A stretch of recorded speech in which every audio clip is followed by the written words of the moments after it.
Hello everyone and welcome to another eye-opening episode of Goettl Homeowner Tips. I'm Henry Rodriguez and today we're diving deep into that topic that affects every sip you take.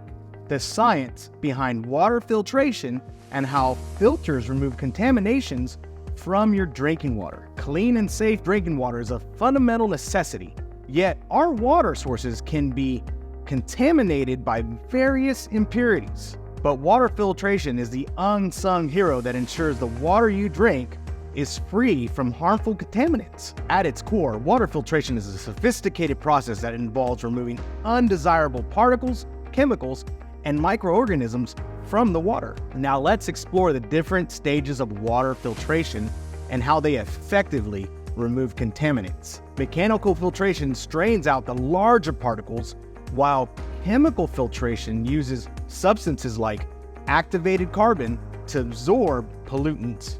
To understand it better, let's learn about the most common filtration methods. There are two types of water filtration: basic, like activated carbon filtration, and high-tech water filtration, like reverse osmosis and UV sterilization. An essential aspect of water filtration is pore size, the tiny openings that determine what can pass through the filter. Different filters have varying pore sizes that target specific contaminants, ensuring only clean water flows through.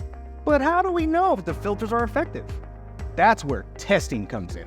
Scientists rigorously test water before and after filtration to ensure that contaminants have been removed. So there you have it, behind the scenes, a world of precise engineering and scientific principles ensures that the water you enjoy is pure and refreshing. Thanks for joining us on Goettl Homeowner Tips.